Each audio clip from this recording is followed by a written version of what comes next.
सत्संग का जो उद्देश्य होता है उसमें परमात्मा के विषय में जानकारी होती है और परमात्मा को पहचानना कि कौन है परमात्मा और कैसा है भगवान और कैसे मिलता है, वो कहाँ रहता है, ये चार वस्तु क्लियर होनी चाहिए तो सत्संग है। नहीं तो भगवान की प्रभुता के गुण, महिमा के गुण कितने गा लो, जब तक भगवान मिला नहीं तो उनकी महिमा करते रहने से हमें लाभ क्या होगा। जैसे बिजली के गुणों का ज्ञान है, बिजली पंखा चलाती है, बल्ब जगाती है, बड़ी बड़ी फैक्ट्रियों को चलाती है और नीचे से जल निकाल देती है, आटा पीस देती है, पशुओं का चारा काट देती है, कट कट कट करके। तो ये तो गुण है, इनको गाते रहो, बजाते रहो, ढोल पीट के गाने लग जाओ, अख्तारी बनाकर गाने लग जाओ। जब तक बिजली का कनेक्शन नहीं मिलेगा, जिन गुणों का ज्ञान दिया जाता था वो गुण प्राप्त, लाभ प्राप्त हो नहीं सकते। वो गुण जो हम गाते हैं बिजली में, वो जो के तो विद्यमान है, पर वो प्राप्त कैसे होंगे, कनेक्शन लेना पड़ेगा उसका। इसी प्रकार परमात्मा की महिमा के कितने ही शब्द गा लो, वाणी बोल लो, उनको गढ़वे बेंजू बांध के सारंगी सुरंगी पे वहाँ गा लो। परमात्मा ये कर देता है, परमात्मा ये कर देता है, भगवान ऐसा सुखदाई है, भगवान ऐसा सुखदाई है। वो तो है ही, अच्छी बात है, उसके गुणों का परिचय होना चाहिए। लेकिन यही करते रहे और कनेक्शन ना मिला, भगवान मिला नहीं तो व्हाट इज यूज।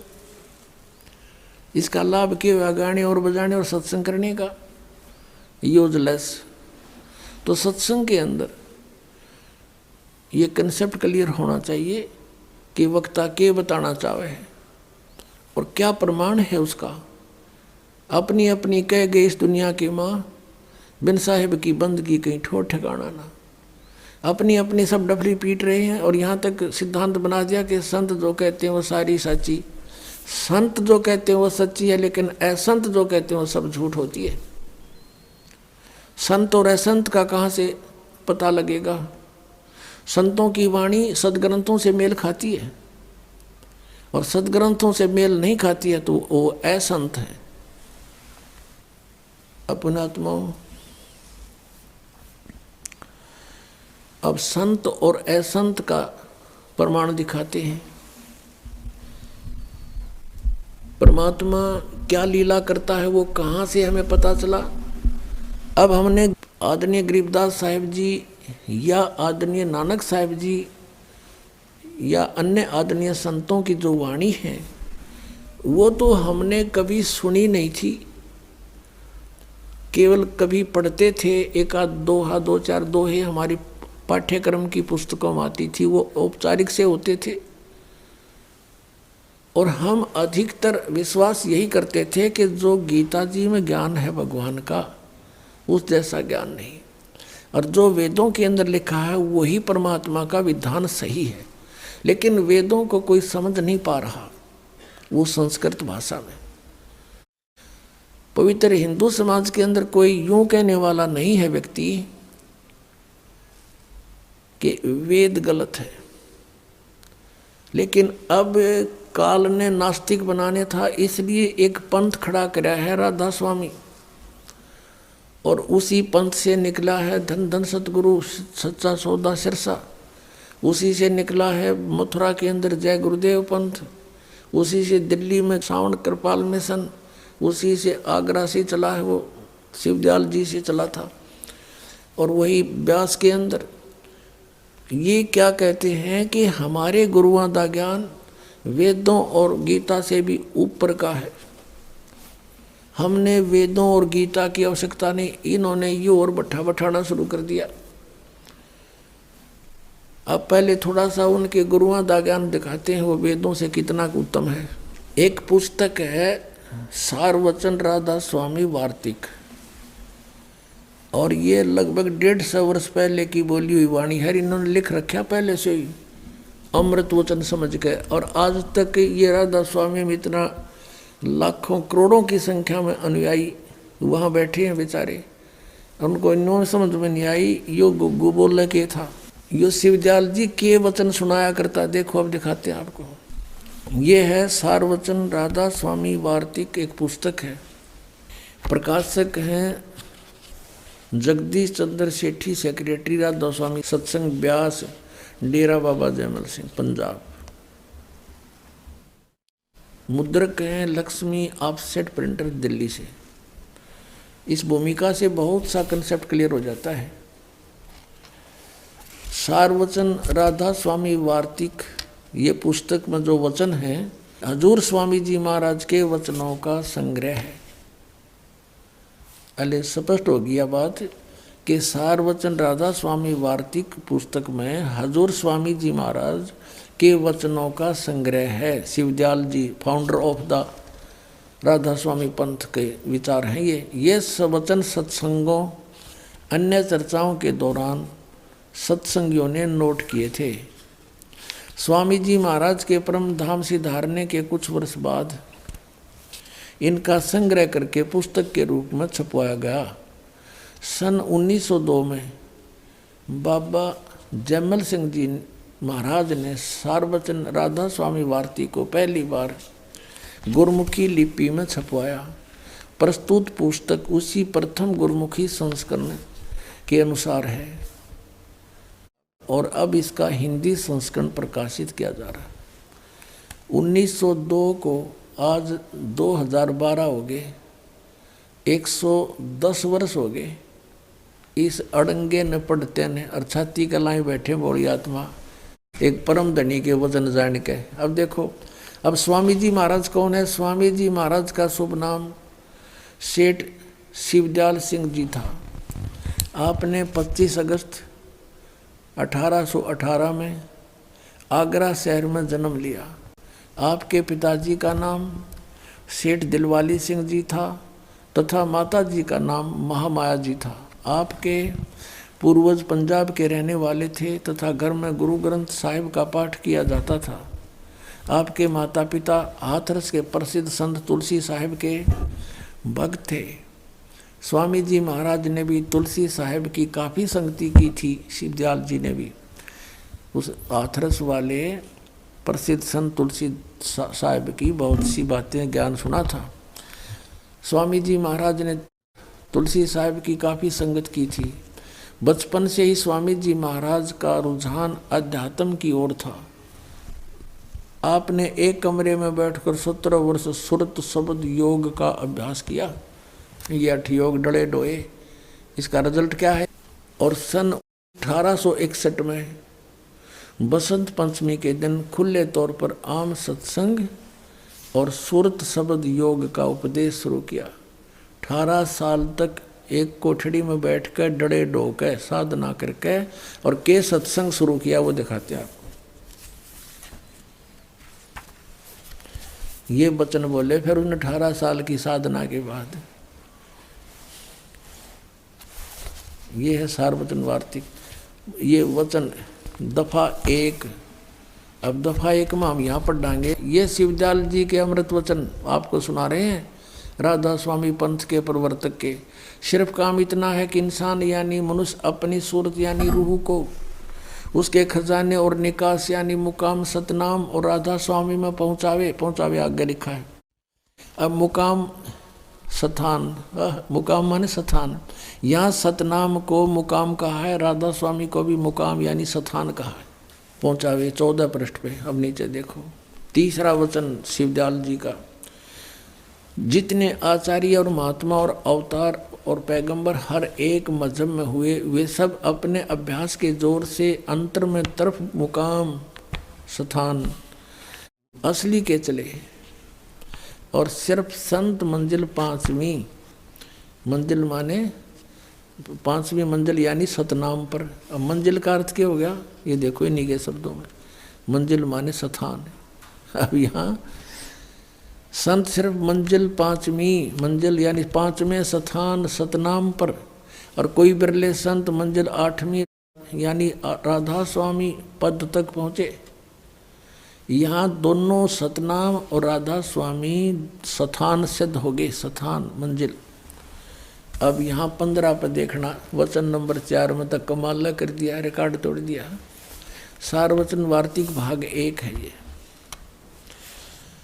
अब चौथे वचन देखिए उनका। अब समझना चाहिए राधा स्वामी पद सबसे ऊंचा मुकाम है, स्थान है, और यही नाम कुल मालिक और सच्चे साहिब और सच्चे खुदा का है। इस मुकाम से यानी राधा स्वामी स्थान से, इस मुकाम से 2 स्थान नीचे सतनाम का मुकाम है। और इनके देखियो रे, और तेरा गजब भैया, वहाँ सतनाम को स्थान सिद्ध किया इन्होंने। तो कहते हैं स्थान का स्थान है, मुकाम माने स्थान, स्थान का स्थान है। बालक भी ना बोल रहा ये वचन, जिनके परम धनी बोल रहा है। और मुकाम है कि जिसको इस सतनाम को आगे डिफाइन किया है, परिभाषित किया है संतों ने। आगे परिभाषित करता हुआ कहता है कि संतों ने अपनी अज्ञानता को और संतों के साथ मिला रहा है। किसी संत ने ऐसा नहीं लिखा जैसा इसने बोला है। सतनाम का मुकाम, और जिसको इस सतनाम को आगे डिफाइन किया, परिभाषित किया कि संतों ने सतलोक को, इस सतनाम को सतलोक, सचखंड और सार शब्द, सतशब्द और सतनाम और सतपुरुष करके बयान किया है। पुण्यात्मों, जब तक हमें ज्ञान नहीं था तो हमें ये नकली संत इसे दिखाई दिया करते जैसे परमात्मा से मिल चुके होंगे। जिस व्यक्ति ने ये नहीं मालूम ये सतनाम है क्या, कहीं तो इसको कहते सतपुरुष भी सतनाम, सारनाम भी सतनाम, सार शब्द भी सतनाम, और सतलोक भी सतनाम, सतपुरुष भी सतनाम, और सतनाम भी सतनाम, और सतनाम स्थान। बताओ इन कहाँ से रोए। आगरा से श्री शिवदयाल जी जो राधा स्वामी पंथ के प्रवर्तक हैं, उनके सीधे शेष माने जाते हैं श्री जयमल सिंह जी, जिन्होंने ब्यास में डेरा स्थापित किया। और जयमल सिंह जी के सीधे शेष श्री सावन सिंह जी, और श्री सावन सिंह जी के शेष कौन कौन, श्री बलोचिस्तानी शाह मस्ताना, श्री खेमामल जी, जिन्होंने सच्चा सौदा सिरसा का डेरा स्थापित किया। यानी सच्चा सौदा सिरसा और जगमालवाड़ी, ब्यास डेरा, आगरा वाला, और आगरा से ही निकला है जय गुरुदेव पंथ मथुरा वाला, आगरा से निकला है भिवानी में दिनोद वाला, ताराचंद वाला। ये सभी श्री शिवदयाल जी के विचारों का ही एक प्रवाह है। यही विचार सबके अंदर विद्यमान है। अब श्री सावन सिंह जी में के ज्ञान था, श्री सावन सिंह जी का शिष्य था बलोचिस्तानी शाह मस्ताना, तो वो ज्ञान उनके पास भी वही है। और सावन सिंह जी के शिष्य थे कृपाल सिंह जी, जिन्होंने दिल्ली में छतरपुर में एक न्यारा अलग से अपनी मनमुखी वहाँ साथ कर दिया डेरा चालू। और उस कृपाल सिंह का ही एक शिष्य ठाकुर सिंह जी अपने आप मनमुखी लग गया, अलग से करोड़ों लाखों जीवन वो बर्बाद कर गया। काल ने ये सारे दूत भेज दिए कि बैठा दे पुण्यात्माओं का, ये भक्ति के योग रहे नहीं और की सुने नहीं, इनको परम धनी मान के इनके चिपक रहे हैं। अब पता चलेगा किसी परम धनी थे, फिर आप बुद्धिमान समाज है, आंखों देखेगा प्रमाणों को, आप भाग होगा वहाँ से छोड़कर। कबीर साहब कहते हैं जब ज्ञान हो जा और पता लग जा हम कहाँ जा रहे हैं, ऐसे जीवन व्यर्थ कर रहे हैं गंदे लोग के अंदर और गलत साधना कर रहे हैं गलत गुरुओं के पास बैठकर, उसमें इस प्रकार फड़क कर भाग लेना चाहिए, वहाँ से उतर जाना चाहिए। उस जैसे क्या बताते हैं कबीर, डूबे थे पर उबरे, गुरु के ज्ञान चमक और बेड़ा देखा जर्जरा, उतर चले फड़क।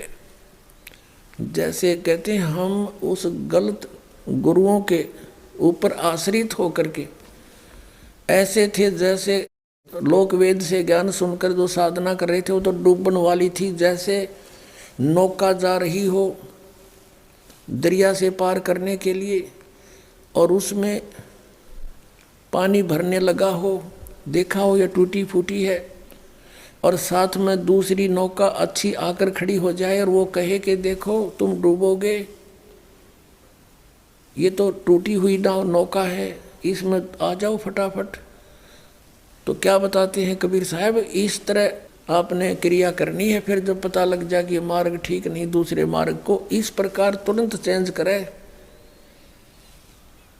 डूबे थे पर उबरे, गुरु के ज्ञान चमक, चमक माने नो एकदम बहुत चौकस होना कि कैसे कह दिया हम डूबेंगे।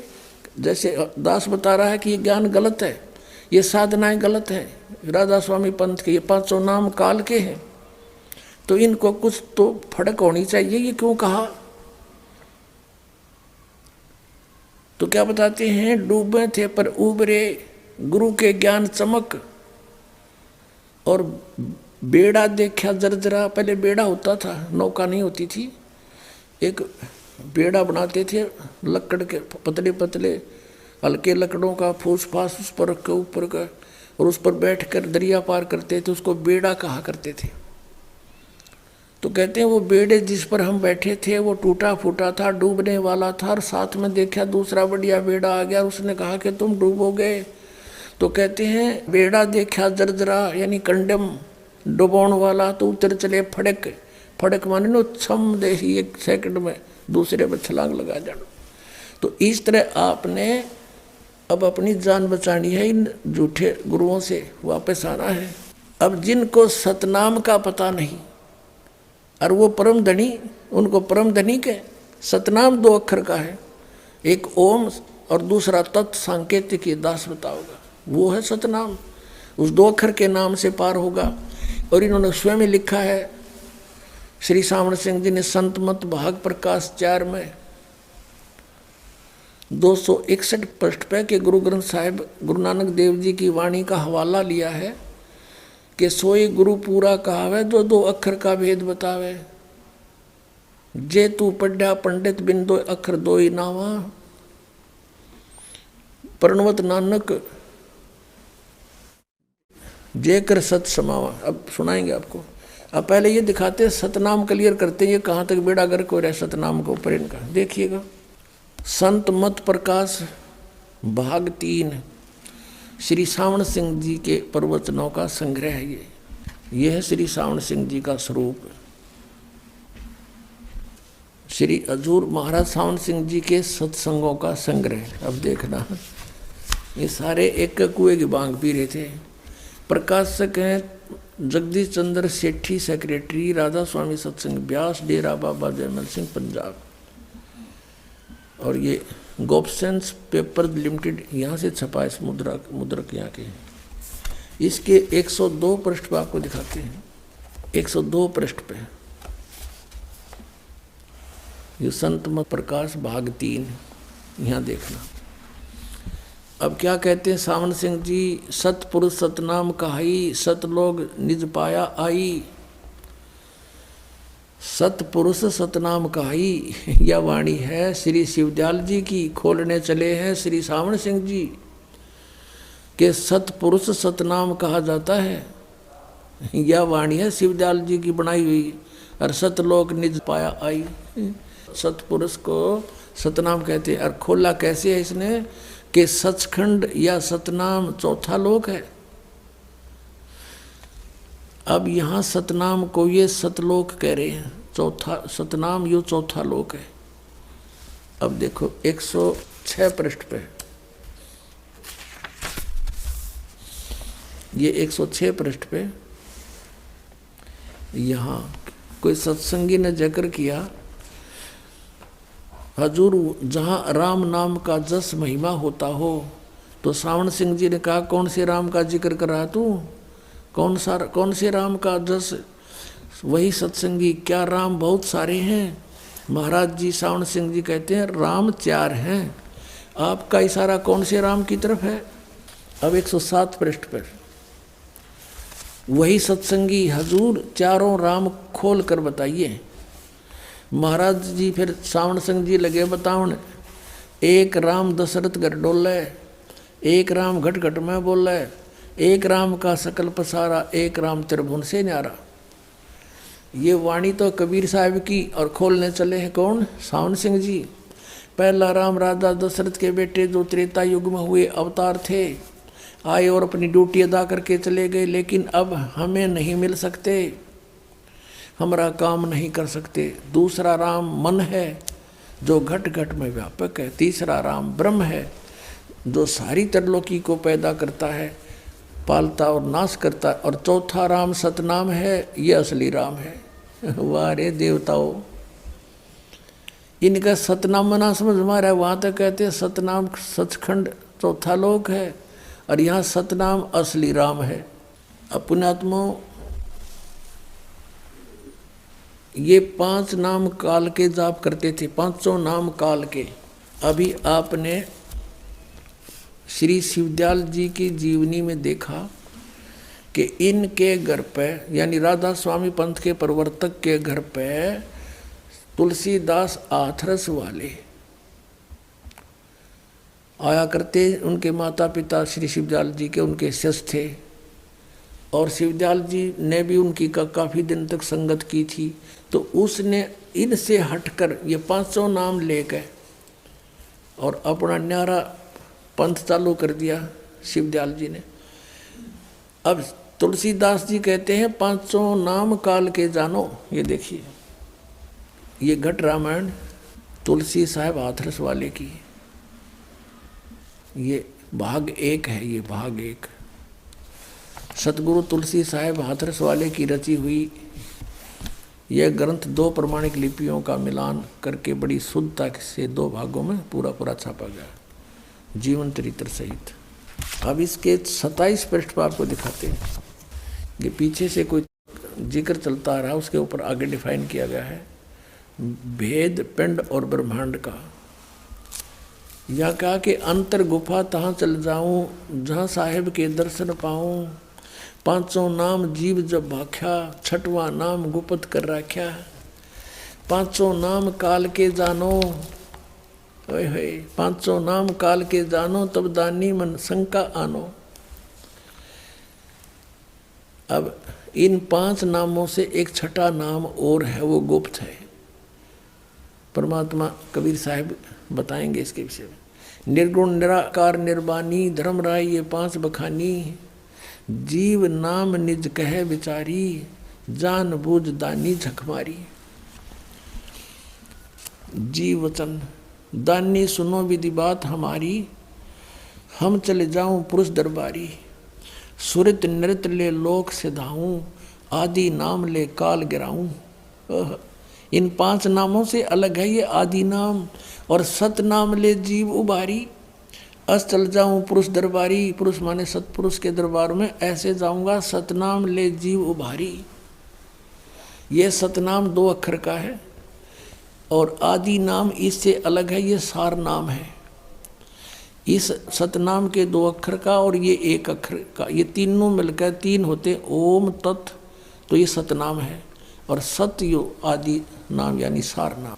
अब तुलसी साहेब हाथरस वाले तो कहते हैं 500 नाम काल के हैं, इनसे अलग है मोक्ष का मंत्र है सतनाम, वो 2 अक्षर का है। और आदि नाम भी तीसरा है, वो सार नाम है। इनसे 3 नामों से मोक्ष होगा, और वो इनके पास है नहीं। राधा स्वामी वालों के पास, जय गुरुदेव वालों के पास, मथुरा वालों के पास, और धन धन सतगुरु वालों के पास। धन धन सतगुरु सच्चा सौदा सिरसा वालों ने थोड़ी चतुरता दिखाई दी। उन्होंने, किसी ने टोक दिया कि तुम 500 नाम काल के जाप कर रहे हो, उन्होंने तुरंत बदल लिए नाम के नाम बना लिए सतपुरुष, अकाल मूर्त, शब्द स्वरूपी राम। बता, ये फूटे भाग हमारे ऐसे मिल गए तारण हारे। अब सतपुरुष कहो, सत अकाल मूर्त कहो, शब्द स्वरूपी राम कहो, ये एक ही उस परमेश्वर की महिमात्मक शब्द है। सतपुरुष जो सत्य कभी समाप्त नहीं होता, अविनाशी प्रभु। अकाल मूर्त जिस साकार परमात्मा की कभी कभी नाश ना हो, कभी उसका काल नहीं आवे, अकाल मूर्त यानी अविनाशी परमात्मा। शब्द स्वरूपी राम परमात्मा शब्द रूप में है, यानी वो शब्द अविनाशी है, कभी नाश नहीं होता। तो इसका शब्द स्वरूपी राम का भी अविनाशी राम, यानी जैसे जल पानी नीर, जल पानी नीर कहता रहे, जल कह लो चाहे पानी कह लो चाहे नीर, एक का शब्द बतेरा। लेकिन इसका रट्टा लगाते रहने से जल पानी नीर प्राप्त नहीं हो सकता। उसका प्रोसेस अलग है, उसके पाने का प्रोसीजर अलग है। हैंडपंप के लिए बोकी मारनी पड़ती है, लगाने के लिए ज़मीन खोदनी पड़ती है पाइप से, और धीरे धीरे खोदते रहते हैं, मिट्टी बाहर डालते रहते हैं। ये है सतनाम का काम, 2 अक्षर के का। श्वासु श्वास से जपना इसको, और फिर ऊपर हैंडपंप लगाया जाएगा, वो सार नाम है। और तब वो शब्द स्वरूपी राम यानी जल प्राप्त होगा। जल पानी नीर, जल पानी नीर कहने से नहीं मिलेगा। अकाल पूर्ण शब्द स्वरूपी राम सतपुरुष कहने से वो सत्यलोक नहीं मिल सकता, परमात्मा सतपुरुष प्राप्ति नहीं हो सकती। ये है वो साधन, 2 अक्षर का नाम। नानक साहिब जी ने यही जाप किया, आदरणीय नानक साहिब जी ने यही जाप किया, आदरणीय गरीबदास साहिब जी ने यही जाप किया, 2 अक्षर का नाम सतनाम। और सभी संतों ने इसी के जाप का अपनी वाणी में प्रमाण दिया है।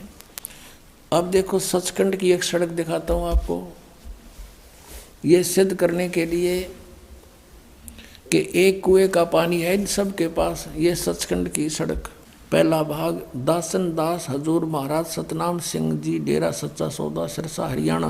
प्रकाशक है इंद्र सेन प्रबंधक, डेरा सच्चा सौदा, सिरसा हरियाणा, भारत। मुद्रक है इंद्र सेन प्रबंधक, परमार्थ उपदेश प्रिंटिंग प्रेस, डेरा सच्चा सौदा, सतनाम सिंह जी मार्ग, सिरसा हरियाणा। इसके 226 पृष्ठ पर देखना, एक कुएं का पानी साफ दिखाई देगा। सचखंड की सड़क है, नाम तो ऐसा है जैसे आदमी कटका मर जाए इसका ऊपर। अकेले भाई बस इसका ऊपर चढ़ ढार गया सीधा। ये देखिए 226 पृष्ठ। यहाँ पर ये है वो इनके परम धनी की वाणी, अलख नामी आया रे देश छोड़ के, रे छोड़ के मैं आया रे तेरे लिए प्यारे देश छोड़ के। और यहाँ इसका अनुवाद किया है सतनाम सिंह जी ने, श्री बलोचिस्तानी सामस्ताना के शिष्य सतनाम सिंह जी ने। त्रिलोकी यानी त्रिलोकी कौन बता, स्थूल सूक्ष्म और कारण, यह इनकी त्रिलोकी है। अरे थरा गजब, यस कुछ तो शर्माना चाहिए था, सीधा लोक लिखा है इसमें, इतनी तो विचार करना चाहिए थी। ये बात चल रही है लोक की, बताओ ये स्थूल एक शरीर के बारे में। त्रिलोकी स्थूल सूक्ष्म और कारण तक की सारी रचना काल ने की है। संतों का देश सचखंड या सतलोक है। अब देखो इस सतलोक ने अगर डिफाइन करेंगे ये सतलोक ने, और वही सतपुरुष या आदि पुरुष का स्थान है। वह अजर अमर अविनाशी और सदा एक रस है। सतलोक के ऊपर ये बता रहे, सतलोक की डिफाइन कर रहे हैं आगे। वहाँ चैतन्यता ही चैतन्यता है, प्रकाश ही प्रकाश है। नीचे पिंड तक की कुल रचना का आदि और अंत वही है। और उसी को किसको, इस सचखंड को, सतलोक को सतनाम, सत शब्द और सार शब्द कह के कहा जाता है। इन्हें थोड़ी सी चतुराई कर दी ना, यहाँ फिर पकड़े गए। सतनाम भी सतलोक को, और सत शब्द भी सतलोक को, और सार शब्द भी सतलोक को। और फिर यहाँ लिखा है 227 पृष्ठ पे, जब हम 2 से मालिक के अंदर समाकर एक रूप हो गए थे तो हमारा चित्त इस जल तेज बल भट्ट से मैं आने को नहीं मानता था। अब यहाँ कहते हैं उसमें जाकर हम समा गए, 2 थे और फिर उसमें जाकर हम एक हो गए। वही जो कि तो थ्योरी समझ लेना इन सब की। अपने आत्माओं, जो दास ने आपको कथा सुनाई कि परमात्मा पूर्ण ब्रह्म सतपुरुष सतलोक से चलकर आए और आदरणीय गरीबदास साहिब जी को गांव छुड़ानी जिला झज्जर में मिले, उनको ऊपर लेकर गए, सचखंड में सब कुछ दिखाया। तो अपने उस दृढ़ भगत ने आकर के फिर उनकी आँखों देखी वाणी को ढोल के डंके पर कह कह के सुनाया। और जो आज वाणी वो हमारे साथ है, हमारे पास उपलब्ध है। तो ऐसी लीला परमात्मा किया करता है। ये कहाँ प्रमाण है? हमारे वेदों में प्रमाण है। और ये सचखंड के मालिक बने बैठे राधा स्वामी पंथ, धन धन सतगुरु पंथ, जय गुरुदेव पंथ मथुराला, इनको कह का नहीं पता भक्ति मार्ग का। और बात बनाने क्यों, साढ़े गुरुओं का ज्ञान तो वेदों से भी ऊपर का है। अब दिखा दिया इनका वो ज्ञान। अब दिखाता हूँ ऋग्वेद मंडल नंबर 9। ओए होए, परमात्मा पुण्यात्मा ऐसे पहचाना जाता है हमारे सदग्रंथों में। जैसे परमेश्वर कबीर जी कहते हैं, धर्मदास जी से कहा था कि वेद मेरा भेद है, मैं ना वेदन के माही, और जौन वेद से मैं मिलूं ये वेद जानते नाही। मेरी महिमा का गुणगान चारों वेद करते हैं, लेकिन उन वेदों में मुझे पाने का तरीका नहीं है। महिमा सारी मेरी ही कही जा रही है। अब देखो वो ज्ञान आज समझ में आया। देखना ऋग्वेद मंडल नंबर 9। एक कमाल की बात ये देखने वाली है। प्रकाशक हैं सार्वदेशिक आर्य प्रतिनिधि सभा, महर्षि दानंद भवन, रामलीला मैदान, नई दिल्ली से। और इन्होंने लिखा महर्षि दानंद सरस्वती कृत, मुद्रक Prince offset printers 1510 Pataudi house Daryaganj, नई दिल्ली से ये छपी है। अब हम आते हैं, ये है ऋग्वेद मंडल नंबर 9 सूक्त 86 का मंत्र 26। यहाँ पर सपट है कबीर अतो। कबीर, हम इसको कबीर बोलते हैं, कबीर वह को वह बोलते हैं, हम वेदों को वेद बोलते हैं। तो इसका महिमा है यहाँ पर, यज्ञ करने वाले यजमानों के लिए परमात्मा, यज्ञ माने धार्मिक अनुष्ठान करने वाले, यजमान माने भक्तों के लिए परमात्मा सब रास्तों को सुगम करता हुआ उनके विघ्नों को मर्दन करता है, उनके विघ्नों का नाश कर देता है, संकटों का, और उनको पवित्र करता हुआ, और अपने रूप को निर्निजम, अपने रूप को सरल करता हुआ। ओह, सतलोक में परमात्मा का तेजो में शरीर है, एक रूप में करोड़ सूर्य मिला दे, करोड़ चंद्रमा, उससे अधिक शोभा। यदि वो परमात्मा उस रूप में यहाँ आ जाए तो हम सब की आंखें बंद हो जाए, हम देख नहीं सकते। अपने रूप को हल्का, तेज पुंज का हल्का करके सरल करता हुआ वह कांति में परमात्मा सर्वज्ञ।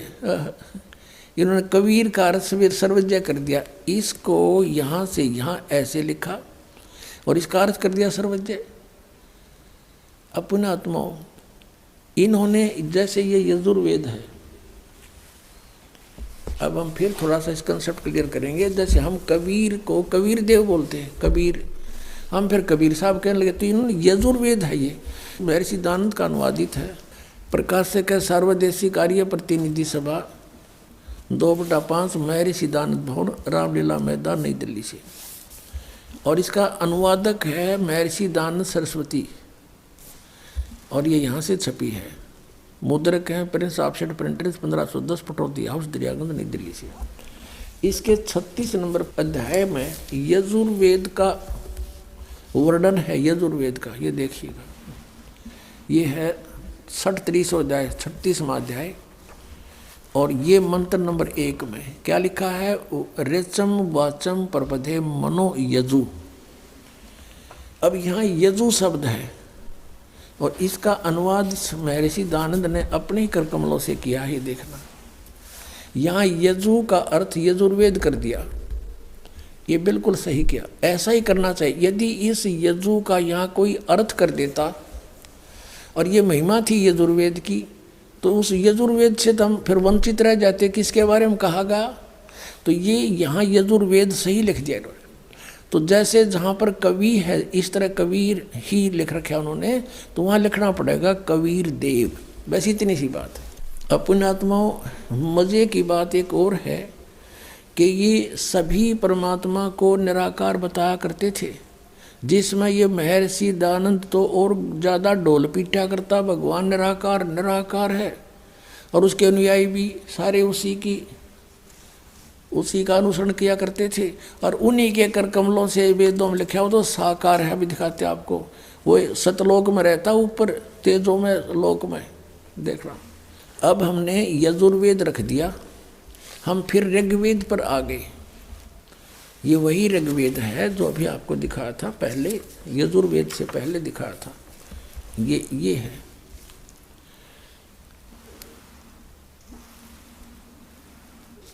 अब हम इसके ऋग्वेद मंडल नंबर 9 सूक्त 86 का मंत्र 26 पढ़ रहे हैं। हम फिर यहाँ से पढ़ेंगे। यज्ञ करने वाले यजमानों के लिए, धार्मिक साधना करने वाले भक्तों के लिए परमात्मा सब रास्तों को सुगम करता हुआ उनके विघ्नों का मर्दन करता है, उनके संकटों का नाश करता है, उनको पवित्र करता हुआ और अपने रूप को सरल करता हुआ, हल्का तेज पुंज का करता हुआ, वह कांति में परमात्मा कबीर देव, यहाँ लिखना था कबीर देव, वो हम उसको कबीर देव माने परमात्मा, कबीर साहब कहने लगे, कबीर हम कबीर बोलने लगे, वह को वह बोलते हम। वो कबीर देव विद्युत के समान, यानी बहुत तेजी से अत्यंत तीव्र गति से पहुंचूंगा छनेक में जन अपने के हेत, विद्युत के समान क्रीड़ा करता हुआ वर्णीय पुरुष को प्राप्त होता है। यह वर्णीय माने श्रेष्ठ पुरुष को। अब 27 में देखना, कमाल कर दिया। क्या लिखा कि जो परमात्मा ध्रुवलोक के तीसरे पृष्ठ पर विराजमान है, वहाँ रहता है सतलोक में, वहाँ बैठा है भगवान। अब और दिखाते हैं आपको। ऋग्वेद मंडल नंबर 9 सूक्त 82 का मंत्र 1 दिखाते हैं, कितना स्पष्ट है इसमें। ओहो, जो सर्वोत्पादक प्रभु प्रकाश रूप सद्गुणों की वृष्टि करने वाला, पापों के हरण करने वाला है, वह है राजा के समान, राजा के। अब जैसे 269 पे आपने पढ़ा, अब 270 पे राजा के समान दर्शनीय है, देखने जोगा साकार है। वह पृथ्वी आदि लोक लोकांतरों के चारों ओर शब्दमान हो रहा है। वह वर्णीय पुरुष को, श्रेष्ठ पुरुष को जो दृढ़ भक्त है, उसको पवित्र करता हुआ प्राप्त होता है, उनको मिलता है। जिस प्रकार विद्युत स्नेह वाले स्थानों को आधार बनाकर प्राप्त होता है। अब जैसे बिजली गिरती है कांसी धातु पर अमूमन गिरा करती है, तो ऐसे कहते हैं वो उन्हीं जिन पर उनका अट्रैक्शन होता है बिजली के गिरने का, इसी प्रकार परमात्मा ऐसी प्यारी आत्माओं को मिलता है जिनके प्रति उस परमात्मा का आकर्षण होता है। यहाँ लिखा है कि वो वर्णीय पुरुष को, जो दृढ़ भक्त होता है, उसको पवित्र करता हुआ प्राप्त होता है। कैसे? जैसे विद्युत आकाशीय बिजली स्नेह वाले स्थानों को आधार बनाकर प्राप्त होता है, किसी धातु पर आकर ही गिरती है, ऐसे मिलता। फिर ऋग्वेद मंडल नंबर 9 सूक्त 82 के मंत्र 2 में स्पष्ट किया, हे परमात्मन, वो किस लिए आते हैं? हे परमात्मन, उपदेश करने की इच्छा से आप, यानी ज्ञान प्रचार की इच्छा से आप महापुरुषों को प्राप्त होते हो, और आप अत्यंत गतिशील पदार्थ के समान हमारे आध्यात्मिक यज्ञ को प्राप्त होते हैं। आप कबीर देव हैं। यहाँ लिखना था कबीर देव हैं। यदि यजु का अर्थ कर देते, यहाँ पर कोई यजु लिखा होता तो कैसे समझे? यजुर्वेद की महिमा है यहाँ पर। ये कबीर देव हैं, शुद्ध स्वरूप हैं, हमारे पापों को दूर करके हे अमर परमात्मा आप हमको सुख दें। अपने आत्माओं, who is God? Kabir is God. Veda बतावें, आँखों देखा संत बतावें, बता फिर पहचान में कौन सी कसर रहेगी? कैसा है भगवान? साकार है, निराकार है। अब जैसे नानक साहिब जी ने आँखों देखा परमात्मा को कहा था, फाई सूरत मुलुक की वेश, एठ ग्वाड़ा ठगी देश, खराज सियाणा बहुते भारी, दानक रूप रहा करता। फिर नानक साहब जी से पूछा करते थे तो वो हिंट दिया करते थे, कहते हैं नीच जात परदेसी मेरा, छिन आवे छिन जावे वे, और जाकी संगत नानक रहंदा, कैसे मोढ़ा पावे। कैसे मोढ़ा पावे? उसका अंत के ऊपर पावे। ऐसे परमात्मा के साथ नानक रह रहा है कि नीच जात परदेसी मेरा। पता कसर नहीं छोड़ी संतों ने वो संकेत करने की। धानक रूप रहा करतार फाई सूरत मुल्क की वेश एठ ग्वाड़ा ठगी देश। ये है गुरु ग्रंथ साहिब के 24 पृष्ठ पे ये वाणी है। और फिर 721 पृष्ठ पे लिखा है, एक अर्ज गुप्तम पेश तोदर कौन करतार हक्का कबीर करीम तू बेऐब परवरदिगार। हक्का कबीर, हक्का माने सत कबीर, बेऐब परवरदिगार, निर्विकार परमात्मा आप हो। तो पुण्यात्मा अब परमात्मा को पहचानने के में बहुत आसानी होगी हमें, क्योंकि हम शिक्षित हो गए, सब सदग्रंथों को हम समझ सकते हैं। और इस दास के ऊपर रजा कर दी परमात्मा ने, ये तत्व ज्ञान दे दिया जिससे सब सदग्रंथ आसानी से इनका हल हो जाता है और हम परमात्मा पहचानेंगे। बोलो सतगुरुदेव।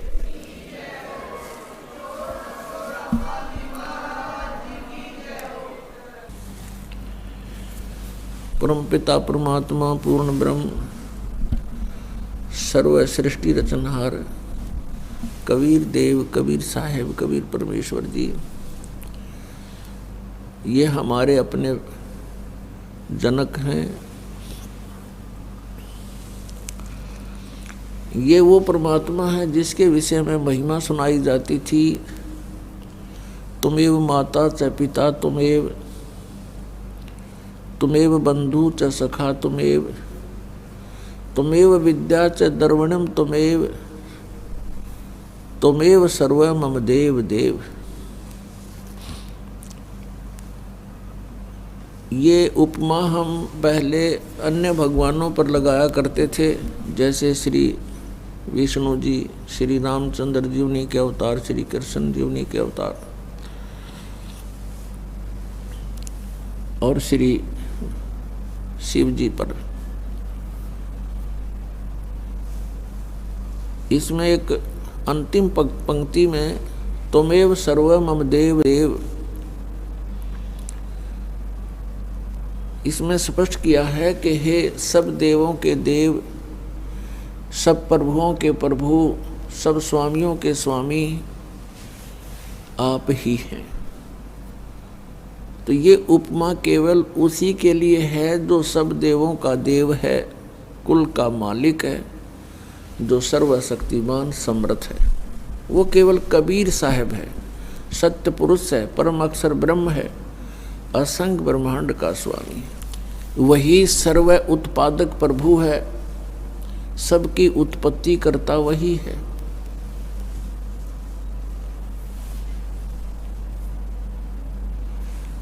वो हमारा हमदर्द है। हम यहाँ काल के लोक में फंसे हुए हैं। पुण्यात्माओं, जिसमें आपको आध्यात्मिक ये तत्व ज्ञान पूर्ण रूप से समझ में आवेगा, उस समय आप महसूस करोगे कि सचमुच हम गलत स्थान पर रह रहे हैं, क्योंकि हम विवेकहीन बना दिए इस काल भगवान ने, गलत ज्ञान प्रचार करवा के, गलत साधना करवा के। हम परमात्मा के लिए ट्राई करते थे, कोशिश करते थे, प्रभु हमें सुख देगा। परमात्मा की उपासना हम इसलिए किया करते थे कि हमारे जीवन में आने वाले प्रारब्ध कर्मों के कारण जो आपदाएं वो टल जावें, ना आवें। और जिनको हम प्रभु मानते थे और जो साधना हम संकट निवारण की और मोक्ष प्राप्ति की किया करते थे, वो शास्त्र विधि त्याग का मनमाना आचरण था, जिस कारण से हम परमात्मा का लाभ प्राप्त नहीं कर सके। और फिर भी हम परमात्मा की कृपा से हम उसकी चाह में लगे ही रहे। अब वो ज्ञान परमेश्वर स्वयं आकर देता है जो मोक्ष दायक है, पाप नाशक है, प्रारब्ध में आने वाले संकटों का वो उस साधना से निवारण हो सकता है। वो ज्ञान परमात्मा स्वयं आकर देते हैं। जैसा कि आपने सत्संग में सुना कि आदरणीय गरीबदास साहिब जी को परमात्मा आकर मिले।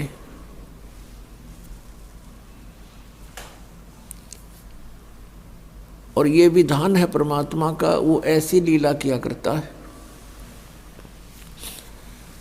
अब ये जो सत्संग 5-7 दिवसीय सत्संग समारोह चल रहा है, ये उसी शुभ दिन के उपलक्ष्य में है कि जिस दिन परमात्मा अपने विधान अनुसार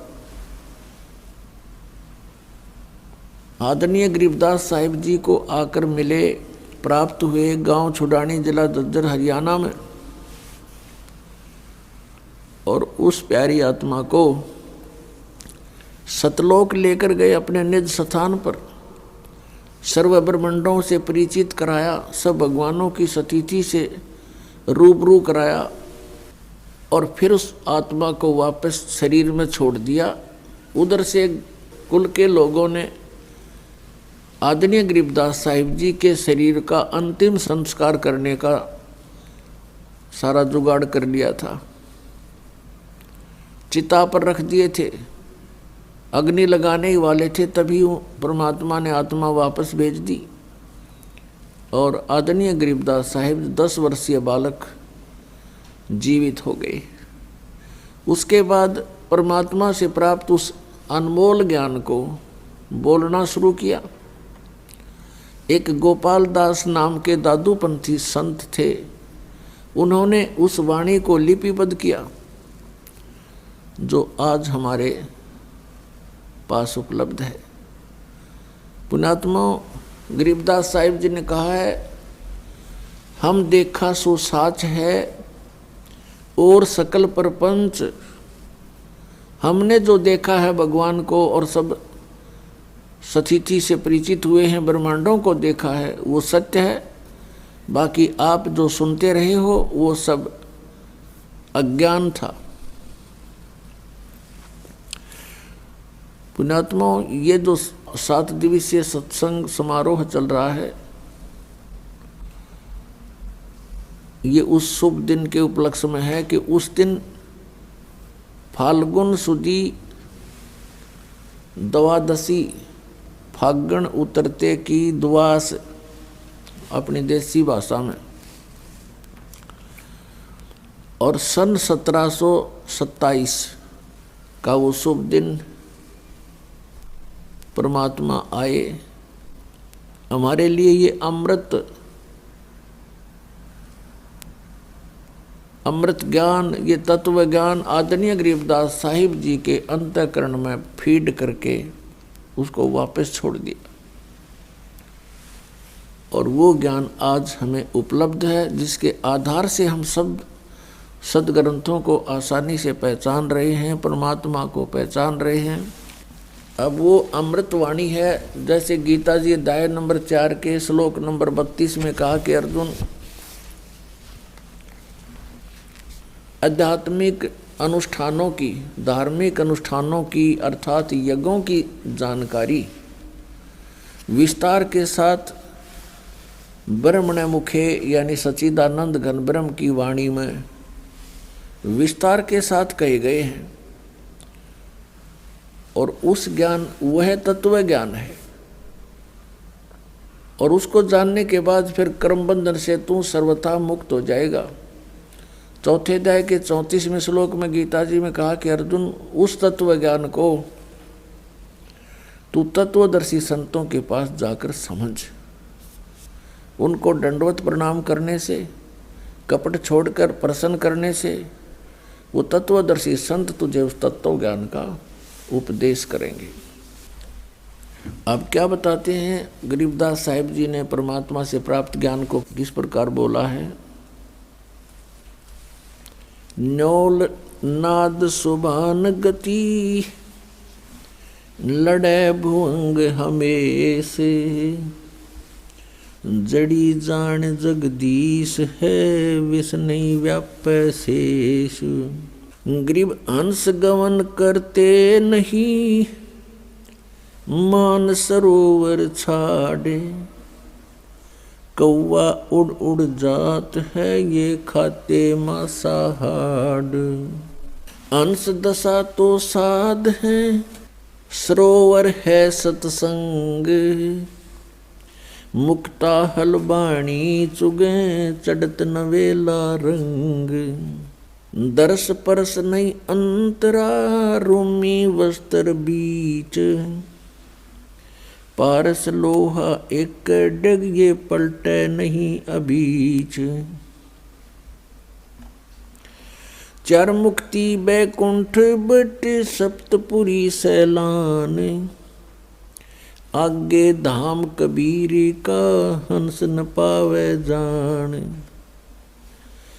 ग्रीब मौन रहे मन नालय है, मौन रहे मग नालय है। ये मार्ग बंकी बाट, सोन शिखर गढ़ सोरंग है। कर सतगुर से साट, पल से ती पल ना मिले। भों लगे नहीं भों, बिच तकिया महबूब का। परमेश्वर की सौ, काशी काया मन मग हर दोहों के मध्य कबीर। काशी तज मग हर गया, पाया नहीं शरीर।